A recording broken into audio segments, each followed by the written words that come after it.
the time schedule prescribed by him. The organizers had asked me to refer to the changes as far as the BSA and BNS are concerned, and I believe the changes in BNSS will be addressed by Mr. Sarfaraz of NUJs. You're still in NUJs, I believe. Yes.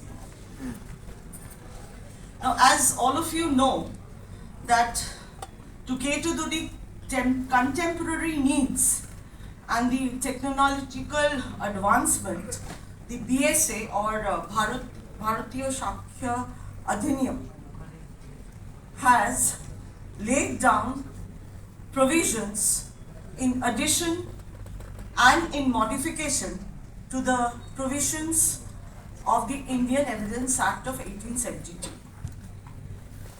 Now, first and foremost, the Indian Evidence Act had 167 sections. Now the BSA has 170 sections.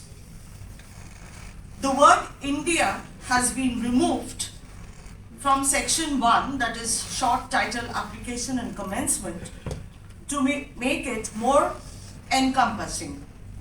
Earlier, the Act, the Indian Evidence Act, was not applicable to the Army Act, the Naval Discipline Act, or the Indian Navy Discipline Act, or the Air Force Act.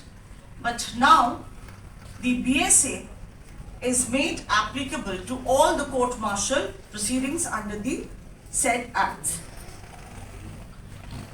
Section 2 has been categorically mentioned to define the words which was earlier not there. In each and every act, Section 2 generally provides for the definition clauses, which was not there in the Indian Evidence Act. Now the BSA has provided Section 2 to define the words used in the BSA, and the words which have not been defined in Section 2 has been defined in the in the Information Technology Act, as well as the BNS and BNSS. There are certain archaic words which post-independence has become redundant. Their utility is no longer required, like the Parliament of United Kingdom, Provincial Act, Crown Representative, Dominion, London Gazette, Lahore Jury, etc. So these words have been completely deleted from the provisions of BSA, which was earlier in existence in the Indian Evidence Act.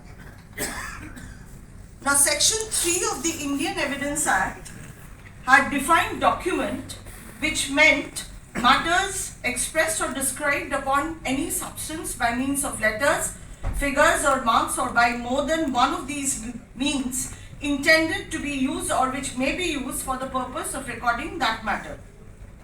Section 2(1)(d) of BSA defines document to mean any matter expressed or described or otherwise recorded upon any substance by means of letters, figures or marks, or any other means, or by more than one of those means intended to be used or which may be used for the purpose of recording that matter, and includes electronic and digital records. So Section 2(1)(d) has given recognition to the electronic evidence, including video recordings on mobile phones, which can also be accepted as documentary evidence. Electronic or digital form of official gazette, use of law books in digital or electronic form is also applicable under Section 31 and 32 of the BSA. So the ambit of consideration of documents has been expanded to include different forms through various means. Now earlier, the Supreme Court in P. Gopal Krishnan alias Dilip versus State of Kerala and another 2019 SCC online SC 1532 had mentioned it was well established by the Apex Court that the electronic record produced for inspection of the court is documentary evidence under Section 3 of the 1872 Act.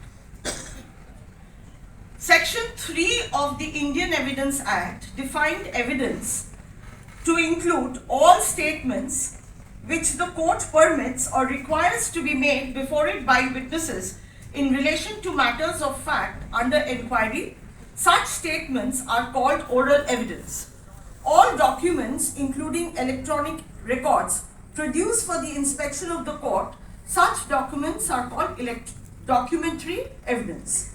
Now, Section 2(1)(e) of the BSA mentioned evidence to mean and include all statements, including statements given electronically, which the court permits or requires to be made before it by the witnesses in relation to matters of fact under inquiry, and such statements are called oral evidence. All documents, including electronic or digital records, which was not there earlier, produced for the inspection of the court, and such documents are called documentary evidence. So it allowed oral evidence to be given electronically, and it permits the witnesses, accused persons and victims to testify through electronic means.